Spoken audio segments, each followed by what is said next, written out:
Assalamualaikum warahmatullahi wabarakatuh. Kembali lagi bersama saya di channel Sinau Bersama. Pada kesempatan ini kita akan membahas masih seputar tes SKB Kesehatan Umum ya. Masuk dalam kategori 30 soal dari 100 soal yang akan diujikan pada SKB Kesehatan di tahun ini.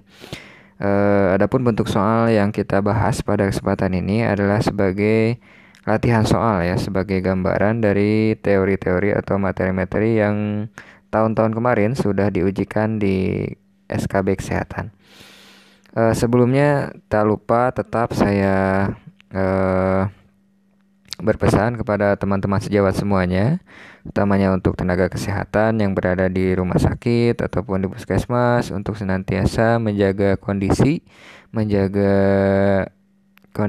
tubuh ya, tetap fit, kemudian menjaga juga dengan memakai APD ya saat bertugas ya. Semoga ya, kita berdoa semoga wabah ini segera berakhir ya, dan semoga niat serta upaya teman-teman sekalian diganjar oleh Tuhan ya, bagi yang muslim sebagai bagian daripada jihad dan ibadah gitu ya. Baik, lanjut saja, kita langsung pada soal yang pertama. KB atau Keluarga Berencana merupakan program kependudukan nasional yang bertujuan untuk A. Menambah jumlah SDM berkualitas, B. Membantu kesuksesan program pendidikan 12 tahun, C. Menekan laju pertumbuhan penduduk agar tidak terjadi ledakan jumlah penduduk, D. Menunda kehamilan anak pertama dan menjarangkan kehamilan, E. Mengatasi kekurangan lapangan kerja. Silakan teman-teman mencoba untuk menjawab ya. Oke, jawaban untuk pada soal ini adalah jawaban yang C ya, yaitu menekan laju pertumbuhan penduduk agar tidak terjadi ledakan jumlah penduduk. Oke, berarti harus dipahami bahwa KB ya teman-teman, program keluarga berencana ini adalah upaya pemerintah ya untuk menekan jumlah atau ledakan jumlah penduduk. Itu ya, karena dengan timbulnya ledakan jumlah penduduk yang tidak terkendali itu dapat menghasilkan ataupun dapat menyebabkan terjadinya permasalahan-permasalahan yang lain ya. Baik itu yang pertama secara kesehatan, yang kedua kemudian pendidikan, yang ketiga ekonomi. Semuanya berpengaruh sehingga pemerintah memerlukan sebuah program ya untuk menanggulangi hal tersebut, dan KB adalah salah satu programnya. Kalau secara teori ya, jadi KB ini adalah meningkatkan kesejahteraan ibu, untuk meningkatkan ya, program untuk meningkatkan kesejahteraan ibu ya, anak dalam rangka mewujudkan NKKBS. NKKBS itu adalah normal keluarga kecil bahagia sejahtera ya, dengan mengendalikan kelahiran sekaligus menjamin terkendalinya pertambahan penduduk. Intinya mengendalikan laju pertumbuhan penduduk gitu ya. Oke, itu soal yang pertama. Lanjut soal yang kedua. Visi pemerintah Kabinet Indonesia Maju adalah, jadi kabinet Presiden Jokowi dan juga Ma'ruf Amin ya, 2020-2024. A. Peningkatan kualitas manusia Indonesia yang maju dan berteknologi. B. Terwujudnya masyarakat sehat, produktif, mandiri, dan berkeadilan untuk menuju Indonesia maju yang berdaulat, mandiri, dan berkepribadian berlandaskan gotong royong. C. Mencapai lingkungan hidup yang berkelanjutan. D. Memajukan budaya yang mencerminkan kepribadian bangsa. E. Terwujudnya Indonesia yang maju, berdaulat, mandiri, dan berkepribadian berlandaskan gotong royong. Oke, silakan teman-teman untuk bantu menjawab. Oke, jawaban untuk soal nomor 2 ini adalah yang E ya. Terwujudnya Indonesia yang maju, berdaulat, mandiri, dan berkepribadian berlandaskan gotong royong. Kata kuncinya ada di berdaulat, mandiri, berkepribadian berlandaskan gotong royong. Kalau ada gotong royongnya gitu ya, itu masuk ke dalam visi Presiden Jokowi di Kabinet Indonesia Maju ya. Oke, kita telaah lagi untuk yang B ya. Kita lihat yang B. Itu terwujudnya masyarakat sehat, produktif, mandiri, dan berkeadilan. Ini ada kata-kata masyarakat sehat ya. Ini adalah merupakan visi dari Kemenkes ya.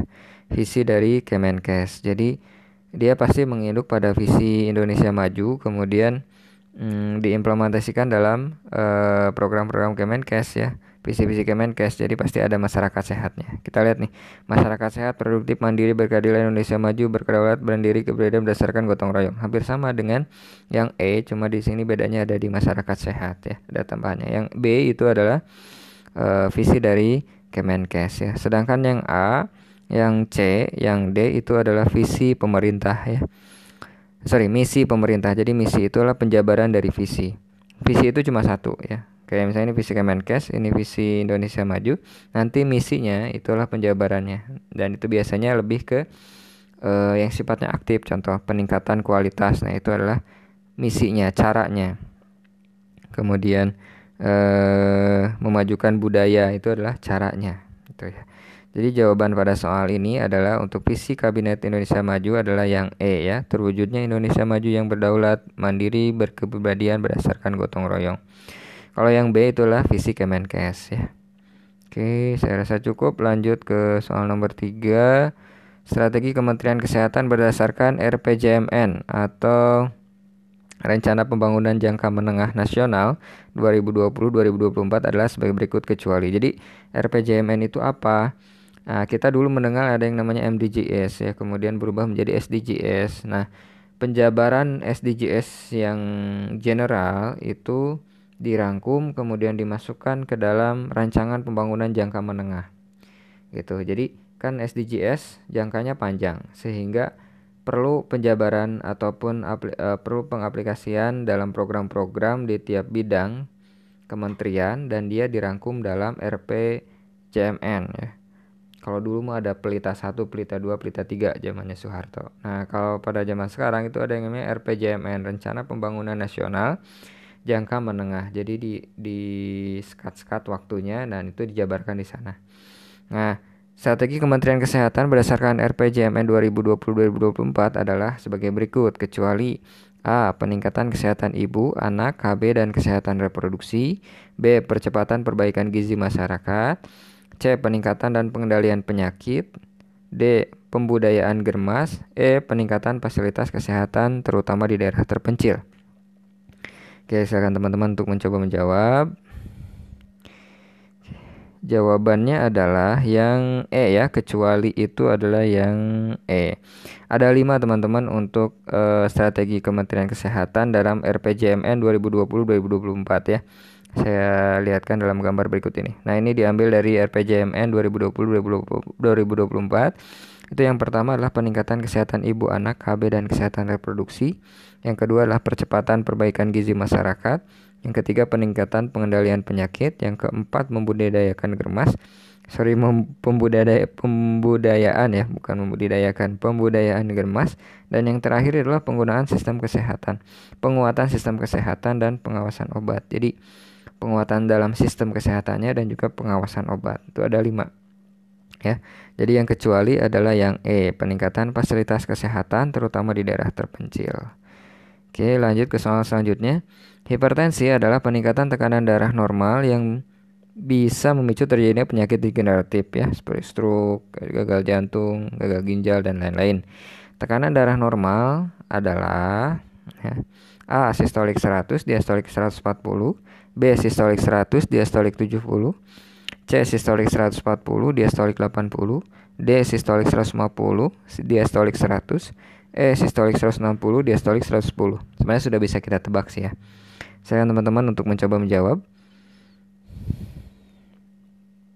Oke, ini jawabannya adalah yang B ya. Sistolik 100 mm Hg dengan diastoliknya 70 mm Hg. Acuannya apa? Yang dipakai Kemenkes ini masih menggunakan klasifikasi GNC ya. Hipertensi menurut GNC 7 ya. Ini tahun 2003. Ada yang 8. Nah, ini yang dipakai yang 2003 ya, GNC 7. Jadi katakan normal itu jika sistolnya kurang dari 120. Nah, normal itu kurang dari 120. Diastolnya kurang dari 80 ya. Prahipertensi itu kalau sistolnya 120 sampai 139, diastolnya 80 sampai 89. Hipertensi stage 1 140 sampai 159, diastolnya 90 sampai 99. Hipertensi stage 2 itu jika Sistolnya lebih dari 160 atau diastolnya lebih dari 100 ya. Oke. Itu jadi untuk yang normal berarti kurang dari 120, kemudian diastolnya kurang dari 80. Ya, jawabannya yang B ya. Oke, soal nomor 5. Jumlah kelahiran anak di Kabupaten A dalam suatu tahun sebanyak 1.250 bayi. Jumlah penduduk kabupaten tersebut adalah 2,5 juta orang. Berapakah angka kelahiran kasar di kabupaten tersebut ya? Ini ditanyakannya adalah CBR ya, crude birth rate ya. Jadi angka kelahiran kasar, kelahiran ya. A 2000, B 0,5, C 0,0005, D 1250, E tidak dapat dihitung. Silahkan teman-teman untuk mencoba menghitung ya. Biasanya kalau angka hitung-hitungan dalam soal SKB itu tidak terlalu susah, asalkan kita tahu rumusnya ya. Jawabannya yang mana? Jawabannya adalah yang B ya. Rumusnya adalah jadi angka kelahiran kasar atau crude birth rate ya, itu atau CBR itu adalah angka kelahiran kasar di mana angka yang menunjukkan banyaknya kelahiran bayi setiap 1.000 penduduk. Angka kelahiran bayi setiap 1.000 penduduk. Kalau angka kematian atau CDR ya, crude death rate, itu adalah angka banyaknya kematian bayi setiap 1.000 penduduk. Jadi faktor pembaginya sama 1.000 penduduk gitu ya. Faktor konstantanya sama, bukan pembagi. Konstantanya sama 1.000 penduduk. Rumusnya apa? CBR itu adalah lahir per jumlah penduduk dikali 1.000. Jumlah lahir per jumlah penduduk dikali 1.000. Kalau kematian apa? Kematian per jumlah penduduk kali 1.000 ya. Jadi kalau ini lahirnya berapa? 1.250 dibagi 2.500.000 ya. Dikali 1.000 dapatlah angka 0,5. Jadi CBR pada kasus ini adalah 0,5. Soal nomor 6. Program Jaminan Kesehatan Nasional dikelola oleh BPJS Kesehatan yang merupakan badan transformasi dari A. PT Jaminan Sosial Tenaga Kerja, B. PT Askes, C. Pusat Pembiayaan dan Penjaminan Kesehatan, D. Kementerian Kesehatan RI, E. PT Jam Sostek. Silakan teman-teman untuk mencoba menjawab. Ya. Oke, jawabannya adalah B ya teman-teman. Jadi pada tanggal 1 Januari 2014, PT Askes ini bertransformasi menjadi BPJS Kesehatan ya. Ini berdasarkan diambil dari kutipan di website BPJS resmi ya, di sejarah BPJS. Jadi awalnya transformasinya adalah dari asuransi kesehatan yang awalnya mencangkup hanya untuk pegawai negeri sipil saja, gitu ya. Kemudian bertransformasi lah untuk BPJS. Dulu kita ingat ada asuransi kesehatan, jaminan kesehatan Jamkesmas ya, masyarakat itu juga diampu oleh Askes awal-awalnya. Oke, jawabannya yang B. Soal nomor 7. Siapakah peserta BPJS Kesehatan? A. Semua PNS dan BUMN. B. Semua penduduk Indonesia. C. Pekerja asing dan turis asing. D. Semua penduduk Indonesia termasuk orang asing yang bekerja paling singkat 6 bulan di Indonesia. E. Semua WNA dan WNI serta turis asing. Silakan teman-teman untuk mencoba menjawab. Oke. Jawaban pada soal ini adalah yang D ya teman-teman, yaitu semua penduduk Indonesia termasuk orang asing yang bekerja paling singkat 6 bulan di Indonesia. Jadi semua penduduk Indonesia termasuk orang asing yang bekerja minimal 6 bulan di Indonesia. Ini diambil dari kepesertaan BPJS ya, dari website BPJS. Oke, kemudian soal selanjutnya. Kepesertaan BPJS adalah sebagai berikut, kecuali ya. Oke. A. Penerima bantuan iuran jaminan kesehatan atau PBI ya. Kemudian B. Bukan penerima bantuan non iuran atau non PBI. C. Pekerja penerima upah atau PPU. D. Pekerja bukan penerima upah atau BPPU. E. Pekerja lintas negara. Silakan teman-teman mencoba untuk menjawab ya. Oke, jawaban pada soal ini adalah yang E ya. Jadi pekerja lintas negara. Jadi pembahasannya secara umum kepesertaan BPJS itu dibagi menjadi dua ya teman-teman. Yang pertama itu adalah penerima bantuan iuran jaminan kesehatan atau PBI. Jadi dikhususkan untuk masyarakat yang tergolong ke dalam fakir miskin dan orang tidak mampu membayar gitu. Sehingga ini dibayar oleh APBN atau pemerintah atau pembiayaan pemerintah daerah APBD ya. Jadi yang pertama itu adalah PBI jaminan kesehatan, yang kedua adalah non PBI. Permasalahannya adalah di non PBI ini dibagi lagi menjadi 3 teman-teman. Yang pertama itu adalah pekerja penerima upah atau PPU. Jadi berarti kan non PBI ini secara finansial dia bisa membayar mandiri. Nah, dibagi lagi. Yang pertama yang pertama itu adalah pekerja penerima upah atau PPU. Jadi PPU ini siapa aja yang masuk ke dalam PPU. Nah, PPU lagi dibagi menjadi 2, yaitu PPU penyelenggara negara dan PPU non penyelenggara negara. Pekerja penerima upah, intinya dia dapat gaji itu dibagi 2, ada yang penyelenggara negara dan non penyelenggara negara. Yang penyelenggara negara siapa aja, yaitu BUMN, BUMD, TNI, PNS ya, Polri, PNS. Nah,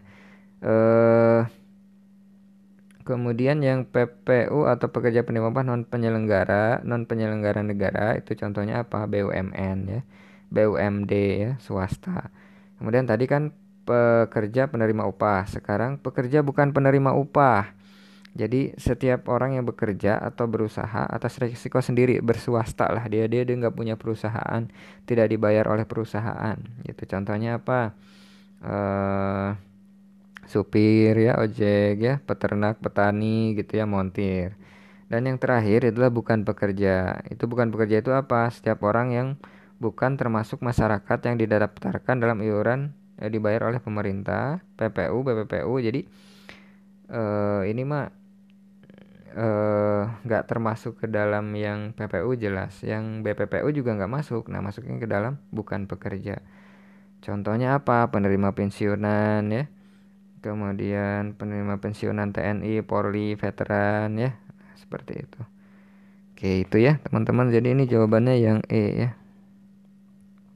Soal nomor 9. Pancakrida Posyandu adalah bentuk kegiatan posyandu berupa apa?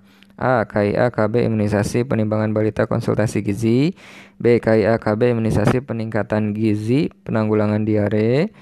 C. KIA KB imunisasi penimbangan balita pencatatan status kesehatan. D. KIA KB imunisasi penanggulangan gizi dan pencegahan penyakit degeneratif. E. KIA KB imunisasi dasar pembagian gizi dan vitamin serta penimbangan balita. Pancakrida berarti ada 5 teman-teman ya. Ya, silakan untuk mencoba menjawab. Ya, pada soal ini jawabannya adalah yang B ya teman-teman, yaitu terdiri pada KIA, KB, imunisasi, peningkatan gizi sama penanggulangan diare. Memang itu memang ketentuannya seperti itu ya. Oke, soal nomor 10. Nah, ini dari Pancakrida Posyandu itu dikembangkan menjadi Saptakrida. Sapta itu 7. Meliputi 5 poin yang ada dalam Pancakrida yang tadi ya, KB, KIA, imunisasi, kemudian peningkatan gizi sama penanggulangan diare. Nah, ditambah lagi ada dua poin baru. Apakah itu? A. Sanitasi dasar dan penyediaan obat esensial. B. Penanggulangan penyakit degeneratif dan penyediaan obat esensial. C. Sanitasi dasar dan kesehatan lingkungan. D. Kesehatan lingkungan dan penyediaan obat esensial. E. PHBS dan Germas. Silakan teman-teman untuk mencoba menjawab. Ya, ini jawabannya adalah yang A ya. Jadi dari 5 ditambah 2 yaitu sanitasi dasar dan penyediaan obat esensial ya, dari Pancakrida menjadi Saptakrida. Oke, soal nomor 11. Hari Kesehatan Nasional atau HKN diperingati setiap tanggal 26 November. Yang melatar belakangi dipilihnya tanggal tersebut sebagai HKN adalah karena A. Hari Kesehatan Dunia, B. Hari peresmian dan hari jadi Dinas Kesehatan, C. Keberhasilan pemerintah dalam menangani wabah malaria yang diresmikan tanggal 12 November 1964. D. Keberhasilan pemerintah dalam menangani wabah DHF yang diresmikan pada tanggal 12 November 1964. E. Hari direncanakannya pertama kalinya program PHBS oleh Kemenkes. Kenapa harus tanggal 26 November, Hari Kesehatan Nasional? Jawabannya apa? Ya, jawabannya yang C ya teman-teman. Jadi pada tahun 1950-an di Indonesia itu terjangkit wabah malaria yang mengerikan ya. Banyak ribuan warga yang terjangkit ya, sehingga pada saat itu Presiden Soekarno membentuk sebuah tim tugas ya, yang dulu dikenal dengan Komando Operasi Pemberantasan Malaria ya, yang akhirnya pada tahun 1994 dia bekerja dengan WHO dengan pemberian obat ya, dan juga penyemprotan bukan penyemprotan ya, pemberian obat bagi warga ya, kalau nggak salah di sekitar Jawa, Lampung ya, daerah Indonesia Timur ya. Nah, sehingga pada tahun 1964 itu bagus gitu, berhasil. Dan pada saat itulah diresmikan pada tanggal 26 Desember 1964 itu sebagai Hari Kesehatan Nasional gitu. Jadi keberhasilan pemerintah dalam menanggulangi wabah malaria di Indonesia. Ya semoga corona juga kita berhasil ya. Tergantung pemerintahnya. Oke, lanjut soal nomor 12 ya. Tema Hari Kesehatan Nasional ke-55 tahun 2019 adalah A. Generasi Sehat Indonesia Maju, B. Generasi Maju Indonesia Sehat, C. Generasi Sehat Indonesia Unggul, D. Generasi Unggul Indonesia Sehat, E. Indonesia Sehat, Maju, Mandiri, dan Gotong Royong. Ya, tema HKN tiap tahun ada HKN ya. Yang terakhir itu tahun 2019 ke-55. Kalau 2020 belum ada. Kalau teman-teman searching juga pasti belum ada. Karena November ya, 26 November. Jadi ini yang 2019 temanya adalah yang mana? Yang C ya teman-temannya, Generasi Sehat Indonesia Unggul. Ya ingat-ingat ya, Generasi Sehat Indonesia Unggul. Takut dibolak-balik. Kalau tema yang ke-54 itu 2018 itulah Aku Cinta Sehat. Yang ke-53 2017 adalah Keluarga Sehat Indonesia Kuat. Yang ke-52 2016 adalah Indonesia Cinta Sehat ya. Ingat aja yang 2018 sama 2016 hampir sama. Kalau yang 2016 Indonesia Cinta Sehat, kalau 2018 Aku Cinta Sehat, kalau yang 2017 ada keluarganya. Keluarga Sehat Indonesia Kuat. Kalau yang 2019 Indonesia Sehat, Generasi Sehat Indonesia Unggul ya. Indonesia Sehat, hati-hati ketukerin. Jadi Generasi Sehat Indonesia Unggul. Oke teman-teman, baik itu saja yang bisa kita share pada kesempatan ini. Tetap semangat, tetap beraktivitas. Salam untuk keluarga teman-teman sebagai tenaga kesehatan yang berjuang di garis terdepan. Jangan lupa jika merasa bermanfaat dengan video ini silahkan tulis subscribe dan juga di like serta di komen ya. Terima kasih. Assalamualaikum warahmatullahi wabarakatuh.